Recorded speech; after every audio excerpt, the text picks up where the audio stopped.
दिन रविवार 21 जून का था। दोपहर 1:15 पर प्रधानमंत्री नरेंद्र मोदी दिल्ली एयरपोर्ट पर पहुंचे, लेकिन प्रधानमंत्री 2 बजे तक वहीं एयरपोर्ट पर रुके रहे।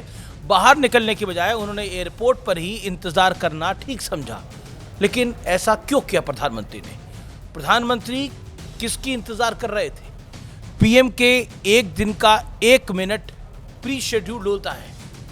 बेहद जरूरी कामकाज और मीटिंग्स लाइनअप होती हैं, तो फिर वो कौन सी इमरजेंसी थी जिसके लिए प्रधानमंत्री मोदी ने एयरपोर्ट पर अनशेड्यूल्ड 45 मिनट बिता दिए।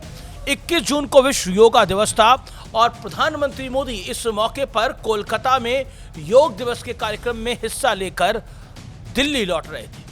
दिन के 1:15 उनकी जहाज लैंड हुई। इत्तेफाक ये था कि रविवार को ही नीट का री एग्जाम होने वाला था।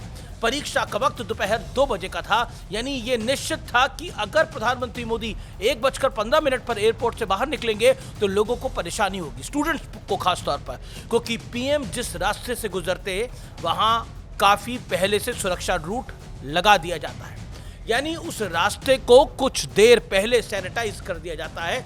इससे क्या होता? इससे यह होता कि नीट एग्जाम के लिए जो स्टूडेंट्स अपने सेंटर्स की तरफ जा रहे थे उन्हें परेशानी का सामना करना पड़ता। रास्ते बंद होते या हेवी ट्रैफिक होता।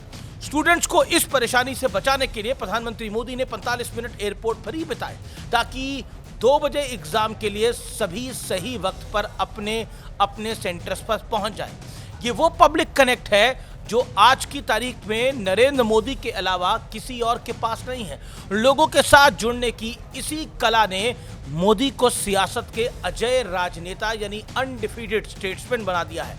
इस पब्लिक कनेक्ट का कोई क्रैश कोर्स नहीं होता, ना ही इसे विरासत में हासिल किया जा सकता है। ये कनेक्ट भारत को जानने और भारतीयों को समझने से आता है। प्रधानमंत्री मोदी को देखिए, कोलकाता के जिस योग दिवस के कार्यक्रम में वो मौजूद थे, वहां वो खुद लोगों के पोस्चर ठीक करते हुए दिख रहे हैं, यानी वो एक टीचर की तरह, एक अभिभावक की तरह अपने हाथों से लोगों के योग पोस्चर्स में सुधार करते रहे। एक व्यक्ति जो 25 साल से हेड ऑफ द गवर्नमेंट है, जो सबसे ज्यादा वक्त तक रहने वाला निर्वाचित प्रधानमंत्री बन चुके हैं, जो लगातार तीसरी बार देश के प्रधानमंत्री बने हैं और तीसरे कार्यकाल में तो उन्होंने ऐसे ऐसे राज्य जीते हैं जिसकी कल्पना शायद ही किसी ने की होगी।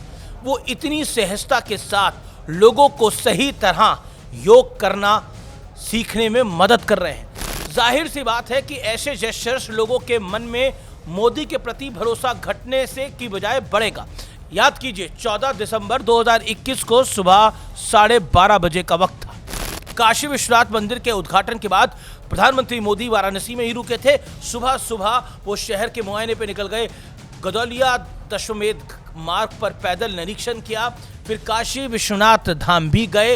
इसके बाद बनारस रेलवे स्टेशन का विकास कार्य देखने पहुंचे। प्रधानमंत्री मोदी ने ऐसा इसलिए किया क्योंकि दिन के वक्त वो निकलते तो पूरा शहर जाम हो जाता। इससे पहले प्रधानमंत्री मोदी ने 9 सितंबर 2015 को चंडीगढ़ यूनिवर्सिटी के कॉन्वोकेशन में पहुंचे थे। वहां उन्हें पता चला कि उनके कार्यक्रम के चलते कई स्कूलों में छुट्टी करा दी गई है। प्रधानमंत्री मोदी ने बाकायदा हरियाणा के गवर्नर कप्तान सिंह सोलंकी से इस पूरे मुद्दे पर बात की, नाखुशी जताई और क्लियर कट मैसेज दिया कि उनकी वजह से किसी बच्चे की पढ़ाई में बाधा नहीं होनी चाहिए। मैं 2015 की बात कर रहा हूं और आज 2026 है, यानी जो 2015 के सन में सोच थी वही 2026 में नरेंद्र मोदी की सोच है।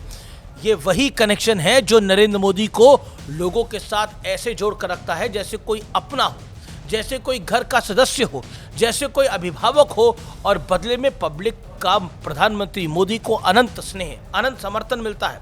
अब देखिए, प्रधानमंत्री मोदी ने इटली की प्रधानमंत्री मेलोनी को मेलोडी गिफ्ट की और देश में मेलोडी की कई जगह शॉर्टेज हो गई और मेलोडी बनाने वाली कंपनी के नाम से मिलती जुलती कंपनी के शेयर्स रिकॉर्ड की ऊंचाई पर पहुंच गए। ये सत्य तथ्य है। दूसरी तरफ भारत को बद्दुआएं देने वाली एक लॉबी है जिन्हें शायद भारत को शराब देने वाली भाषा बेहद अच्छी लगती है। कांग्रेस के सबसे बड़े नेता का ही उदाहरण ले लीजिए, राहुल गांधी जी का। उन्हें भारत की इकोनॉमी डेड नजर आती है, उन्हें भारत में अर्थव्यवस्था तबाह होती हुई दिखती है, उन्हें हर वो बात फैसिनेट करती है जिसमें भारत का अमंगल हो। एक तरफ पिछली कमियों से सीखकर एनटीए नीट एग्जाम परफेक्ट तरीके से कराने की कोशिश में था, तो राहुल गांधी एक स्टूडेंट के नाम पर फिर सियासत तलाशते दिखे। इस स्टूडेंट ने यूएई में एग्जाम सेंटर भरा था, लेकिन पासपोर्ट ना होने की वजह से एनटीए से उन्हें 19 जून को प्रार्थना की कि सेंटर नागपुर में दे दिया जाए। एनटीए ने रिकॉर्ड वक्त में सारा इंतजाम कर दिया, लेकिन राहुल गांधी ने इसमें केवल अपने फायदे की खबर को तलाशा।